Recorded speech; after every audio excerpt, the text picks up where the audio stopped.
O tempo, um conceito que todos nós vivenciamos, mas que poucos realmente compreendem. Desde os primórdios, o ser humano tem observado o amanhecer e o anoitecer, as estações do ano mudando e o envelhecimento. Mas por que o tempo parece fluir em uma única direção? Por que não vemos velas reconstituindo-se a partir da sua cera derretida ou um prato quebrado se reconstituindo a partir de seus pedaços? Ou um ovo quebrado juntando-se novamente? Na física, essa direção unidirecional do tempo é frequentemente chamada de seta do tempo. E a chave para compreender essa seta, bem, ela está escondida em um conceito que pode parecer um tanto misterioso à primeira vista, a entropia. Aqui é o canal Realidade Espetacular e antes que o universo esfrie, nos impedindo de realizar qualquer trabalho, a gente aproveita para explorar as maravilhas que ele nos proporciona.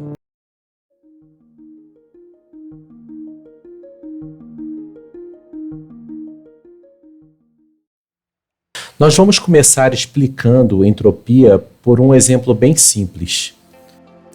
Vamos supor que você tem uma caixa com 10 moedas. Você retira cada moeda da caixa sem olhar e coloca em uma determinada posição específica em sequência. Nessa posição, a moeda pode estar com a face cara ou coroa voltada para cima. Existe uma configuração possível que seria você retirar todas as moedas com a face cara. Isso não é impossível. Outra configuração seria retirar todas as moedas com a face coroa voltada para cima. Uma outra configuração seria você retirar uma moeda com a face cara voltada para cima e as outras 9 moedas com a face coroa voltada para cima. Quantas possibilidades nós teríamos com a face cara voltada para cima? Ou seja, nós teríamos 10 possibilidades. Essas mesmas 10 possibilidades seria para a situação em que eu tivesse a face coroa voltada para cima. Neste caso, uma face de um tipo voltado para cima representa um macroestado. Cada macroestado de uma face voltada para cima tem 10 possibilidades para o caso de 10 moedas. E cada posição individual da moeda é um microestado. Saírem todas as moedas cara ou todas as moedas coroas também representam 2 macroestados. Para o macroestado, onde nós temos 2 moedas cara e 8 coroa, nós temos 45 microestados possíveis. Para o macroestado, onde nós temos metade cara e metade coroa, nós já temos 252 microestados possíveis. Para nós sabermos a probabilidade para que ocorra um determinado macroestado, nós temos que dividir o número de microestados desse macroestado pelo número total de microestados. Como são 10 moedas e para cada moeda nós temos 2 possibilidades, basta realizarmos essa multiplicação. O resultado será 2 elevado à 10ª potência, ou seja, nós temos 1024 microestados. Logo, a probabilidade de nós termos metade cara e metade coroa é em torno de 24,6%. Já a probabilidade de tudo cara é de aproximadamente 0,00098. Observamos que essa probabilidade é muito pequena. O que chamamos então em física estatística de desorganização é essa maior quantidade de microestados, ou seja, o estado em que tudo é cara ou tudo é coroa é muito mais organizado do que o estado em que metade é cara e metade é coroa. A entropia pode ser calculada pela fórmula de Boltzmann, onde S, entropia, é igual a constante de Boltzmann multiplicada pelo log neperiano do número de microestados. A entropia atinge então o seu estágio máximo quando nós temos metade cara e metade coroa. Observe que no frasco temos bolas vermelhas separadas das azuis. No segundo frasco, nós misturamos as bolas, ou seja, aumentando o grau de incerteza sobre a bola que eu iria retirar. Observe que para o estado gasoso, para o mesmo macroestado de pressão, temperatura, volume, eu posso ter diversas configurações de velocidade, de posição das partículas do gás, porque elas possuem um maior grau de liberdade do que no estado sólido. O gás possui um maior número de microestados. A razão pela qual não vemos ovos quebrados voltando espontaneamente à sua forma original é por causa da probabilidade. Quando um ovo quebra, ele passa para um estado de maior entropia, onde há muito mais maneiras ou configurações em que as suas partículas podem ser organizadas. Para que o ovo volte ao seu estado original, todas as suas partículas teriam que se mover exatamente da maneira certa, ao mesmo tempo, o que é extremamente improvável, dada a enorme quantidade de configurações possíveis de maior entropia. Essa tendência de sistemas evoluírem para estados de maior entropia é uma manifestação da seta do tempo. Em outras palavras, a direção na qual a entropia aumenta é a mesma direção que associamos ao futuro. Muitos dos processos que observamos na natureza são irreversíveis, não porque a reversão é impossível, mas porque é extremamente improvável. Esta irreversibilidade percebida é o que nos dá a sensação de uma direção do tempo, sempre avançando e nunca retrocedendo. O calor e a entropia. O calor é uma forma de energia que é transferida entre sistemas devido a uma diferença de temperatura. É importante que a gente faça essa distinção entre calor, que é essa energia em trânsito, e a temperatura, que é uma medida da energia cinética média das partículas de um sistema. Para entendermos melhor como seria o comportamento irreversível do calor, imagine uma xícara com café quente que você coloca exposto ao ambiente. O que vai acontecer com o tempo? O café da xícara vai entrar em equilíbrio térmico com o ambiente. Em termos simples, sistemas tendem a evoluir de forma a dispersar o calor, maximizando a entropia. Da mesma forma que o ovo quebrado, a transferência de calor é outro exemplo de um processo que percebemos como irreversível. Da mesma forma, não vemos uma xícara de café frio se aquecer pelo fato de estar em um ambiente quente. O sentido em que o calor flui do mais quente para o mais frio e a entropia aumenta é mais uma manifestação da seta do tempo. Esse comportamento do calor nos permite enunciar dois princípios que configuram a segunda lei da termodinâmica. O primeiro deles é o princípio de Kelvin-Planck, que de uma forma simples significa que o calor não pode passar de uma fonte quente para uma fonte fria realizando 100% de trabalho, ou seja, eu não posso ter uma máquina térmica com 100% de rendimento, convertendo todo o calor em trabalho. Sempre precisarei desprezar uma parte desse calor para a fonte fria. Um exemplo de máquina térmica são os motores de automóveis, que chamamos de motor de combustão interna. Podemos dividir o funcionamento do motor de automóvel em 4 etapas principais. Nós temos a admissão, onde o ar é aspirado para o cilindro. Nós temos a compressão, onde o ar é comprimido, aumentando a sua temperatura. Nós temos a combustão ou ignição, onde a mistura de ar combustível é inflamada por uma faísca. Essa fase também é conhecida como expansão, porque a energia liberada pela combustão expande os gases e essa expansão realiza trabalho ao empurrar o pistão. E por último nós temos a exaustão, onde o pistão se move para cima novamente, empurrando os gases de combustão para fora do cilindro através da válvula de exaustão aberta. É o pistão que, por sua vez, move o virabrequim, que transmite a energia mecânica para as rodas do veículo. E o que é importante, embora o motor do automóvel seja uma máquina muito eficiente, ela não tem 100% de eficiência, ou seja, parte do calor é perdida para o ambiente. Temos ainda o princípio de Clausius, que afirma que o calor não pode passar de forma espontânea do meio mais frio para o meio mais quente, sendo necessário algum tipo de trabalho ou intervenção externa para que isso ocorra. No caso, o princípio de Clausius é conhecido como o princípio dos refrigeradores.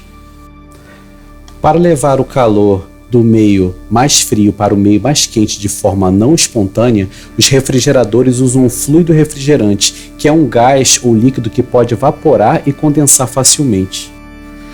O ciclo de refrigeração funciona da seguinte forma: o fluido refrigerante é comprimido pelo compressor, aumentando sua pressão e temperatura. O fluido refrigerante quente é então passado pelo condensador, onde libera calor para o ambiente. O fluido refrigerante resfriado é então passado pelo evaporador, onde absorve calor do sistema de baixa temperatura. O fluido refrigerante então se expande, diminuindo sua pressão e temperatura. O ciclo é então reiniciado.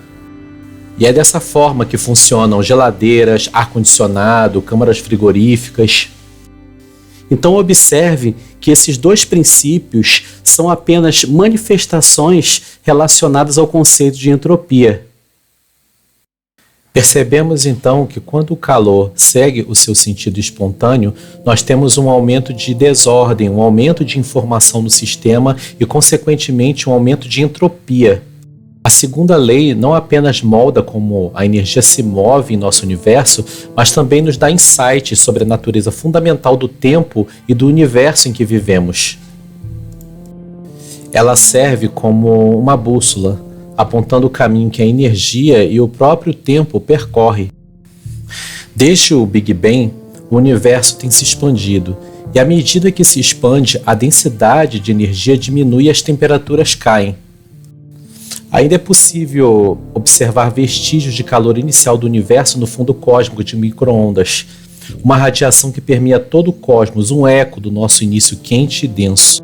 O mais intrigante é que essa expansão não está desacelerando, mas sim acelerando, graças a uma misteriosa força conhecida como energia escura. E o que isso significa para o futuro do nosso universo? Um cenário é um universo cada vez mais frio e diluído, onde eventualmente as estrelas se apagam e as galáxias se afastam umas das outras. Aumentando a entropia, a desordem, o universo segue sua trajetória inevitável em direção ao estado de equilíbrio térmico. Dessa forma, a lei que governa a xícara de café quente em sua mesa também dita o destino do cosmos. A seta do tempo, impulsionada pela entropia segundo a lei da termodinâmica, aponta o caminho para o nosso futuro cósmico. E só para você entender, nós estamos na era estelar, uma era de formação e morte de estrelas. Isso vai acontecer enquanto ainda houver hidrogênio suficiente para formar novas estrelas. Estima-se que a formação de estrelas diminua significativamente dentro dos próximos 100 bilhões de anos. Para você ter uma ideia, o nosso universo tem em torno de 13,8 bilhões de anos.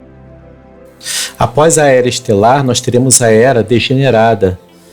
A maioria das estrelas terá esgotado seu combustível e se tornará anãs brancas, estrelas de nêutrons ou buracos negros.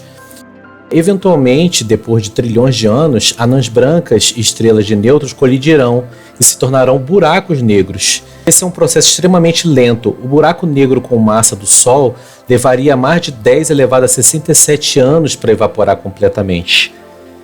E aí entramos na era das partículas. Após a evaporação de todos os buracos negros, o universo será preenchido principalmente por partículas subatômicas. Aí nós teremos fótons, elétrons, que não mais participam de interações significativas. Este período se estende por um tempo quase inimaginavelmente longo, aproximando-se do infinito. Agora, como eu mencionei anteriormente, o cenário de esfriamento que descrevemos é baseado na premissa de que o universo é um sistema isolado, que não troca matéria nem energia com qualquer exterior. Dentro desse modelo, a energia disponível para trabalho diminui com o tempo e a entropia aumenta, levando potencialmente ao que chamamos de morte térmica do universo. Mas essa é apenas uma das possibilidades. E se existirem outros universos? Se o nosso universo fizer parte de um multiverso, por exemplo, a situação poderia ser drasticamente diferente. Poderíamos imaginar um cenário onde os universos interagem ou mesmo trocam energia de alguma forma. E esse intercâmbio poderia alterar significativamente a trajetória da entropia do nosso próprio universo e, portanto, seu destino final. E agora surge a pergunta: se o universo tende à desordem, por que vemos estruturas ordenadas como estrelas, planetas e, mais notavelmente, a complexidade da vida? Observamos que a vida evolui de sistemas menos complexos para sistemas mais complexos, ou seja, isso é uma redução de entropia. Como explicar? A chave para entender isso é o conceito de sistemas abertos. Um sistema aberto pode trocar energia e matéria com seu ambiente. Por exemplo, um ser humano é um sistema aberto porque pode consumir alimentos, absorver energia solar e respirar oxigênio. Quando um sistema aberto recebe energia de uma fonte externa, pode haver uma diminuição local da entropia. No contexto da vida na Terra, o Sol desempenha esse papel. A energia do Sol permite processos complexos, como fotossíntese nas plantas, que, por sua vez, sustentam cadeias alimentares complexas. Uma analogia comum que podemos fazer é com os refrigeradores. Um refrigerador remove o calor do interior, fazendo esfriar, e libera para o ambiente externo. Então alguém poderia dizer, a entropia está diminuindo ali dentro, já que está se tornando mais frio e organizado. No entanto, o que é fundamental lembrar é que a máquina, para fazer isso, está usando energia e liberando calor para o ambiente, geralmente energia da rede elétrica. Assim, se considerarmos o sistema como um todo, o interior do refrigerador mais o ambiente, a entropia global está de fato aumentando, mas que localmente, dentro do refrigerador, ele esteja diminuindo. Logo, o refrigerador localmente é um sistema aberto. Da mesma forma, os seres vivos podem ser vistos como refrigeradores muito sofisticados. Eles consomem energia, como comida ou luz solar, para manter sua estrutura interna e realizar funções vitais, enquanto liberam calor e outros resíduos para o ambiente. Localmente, dentro do organismo, a entropia pode diminuir, mas globalmente, levando em conta o ambiente, a entropia ainda aumenta. Então, sempre que vemos ordem e complexidade, seja num refrigerador, seja num ser vivo, é importante a gente lembrar que isso é sustentado por um fluxo contínuo de energia e que, no quadro mais amplo, a segunda lei da termodinâmica prevalece. Ela, com a sua inerente seta do tempo, é uma das leis mais fundamentais e abrangentes do universo. Ela governa desde as estrelas nas profundezas do espaço até células em nossos corpos. Mas, mesmo com a tendência geral do universo em direção à desordem e aumento da entropia, há locais como a Terra, onde, graças à energia abundante de uma estrela como o Sol, sistemas complexos e maravilhas da vida podem florescer. Essa é a beleza da natureza. Mesmo dentro das regras estritas do universo, há espaço para complexidade, inovação e maravilha da vida.